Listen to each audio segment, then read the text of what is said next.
Hey guys, in this video we're going to be talking about a very famous revolution in history. The French Revolution was one of the most impactful events not only in European history, but world history. And it had many similarities to the American Revolution and the way that it inspired other revolutions around the world. But if you're asking yourself, why am I learning about this, or why do I need to know about this? Well, there are a few reasons. First of all, this is a course requirement for my AP Government students and AP European History students. So if you're taking those classes, make sure you watch this video. Secondly, though, this is just an interesting topic, and if you like history at all, then you will enjoy this video. And finally, knowing about the French Revolution will help you understand other topics that we'll talk about later in the course. So if you're not in AP classes and you don't have to watch these videos, I still encourage you to check them out because they'll help you in world history and maybe even your AP classes. Okay, so let's begin with a quick overview of what we're going to talk about in this video. First, we'll explain how the French Revolution began, and then we'll describe its major phases. Finally, we'll explain the long-term effects of the French Revolution. Okay, now let's begin. So let's begin by asking ourselves, what was the French Revolution? Well, simply put, the French Revolution was a time of radical social and political change in France that began in 1789 and ended in 1799. The French Revolution was a time when the French people overthrew their monarch and established a republic. And it was also a time when the French people radically changed their society and their culture. So let's begin by describing how the French Revolution started. Prior to the Revolution, France was ruled by an absolute monarchy. In particular, France was ruled by King Louis XVI. Now remember, absolute monarchy means that the king has complete power and authority over his subjects. And Louis XVI was definitely an absolute monarch.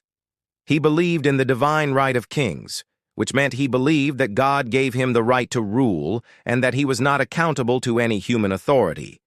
This meant that there were no elected representatives in France who could speak on behalf of the people. And this lack of representation was a major cause of the French Revolution. The French people were unhappy with the fact that they had no voice in the government and that all of the power was concentrated in the hands of the king. But Louis wasn't the only reason that the French people were upset. In addition to being an absolute monarchy, France was also a very unequal society. France was divided into three estates. The first estate was made up of the clergy, and the second estate was made up of the nobility. And both of these groups enjoyed significant wealth and power.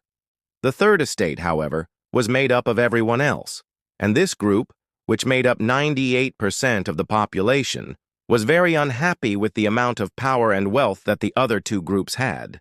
Remember, these inequalities were only getting worse during the 18th century because of the rise of capitalism.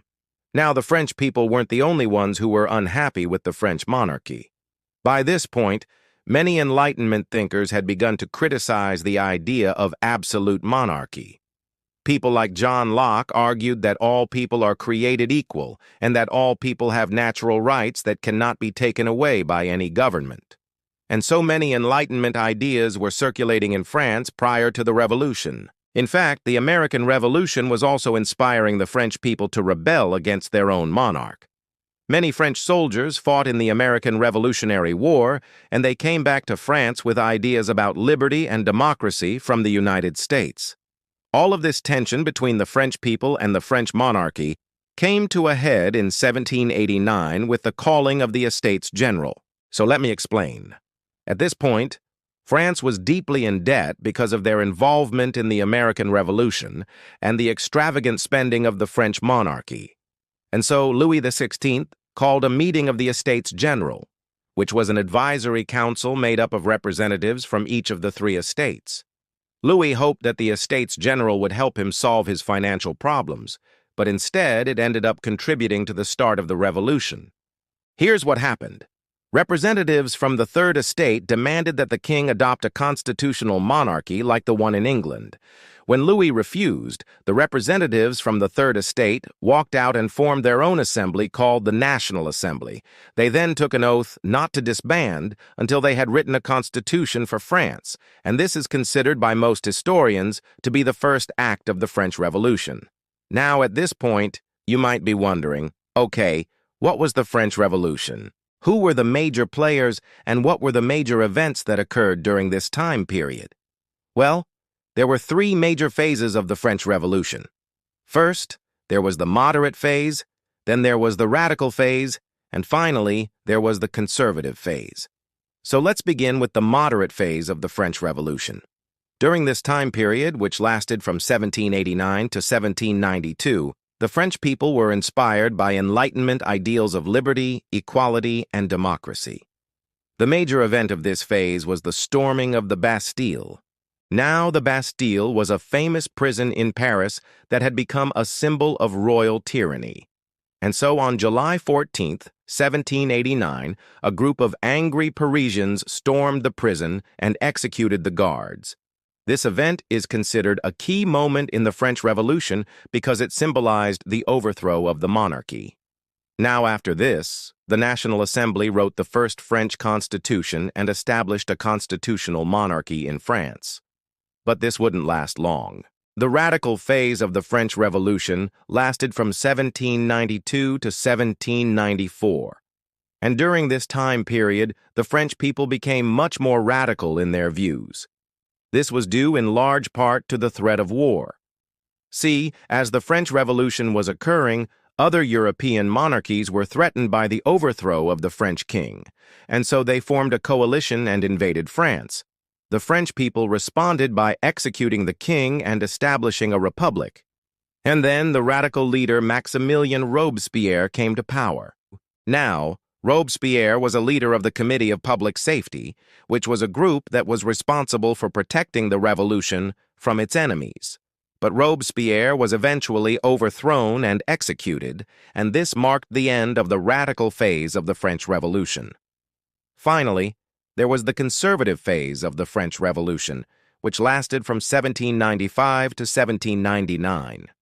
During this time period, the French people began to move away from radicalism and towards conservatism. This was due in large part to the economic problems in France. The revolution had caused a lot of instability in the French economy, and this led to a lot of unemployment and poverty. And so the French people looked for a strong leader to help them solve their problems. That leader was Napoleon Bonaparte.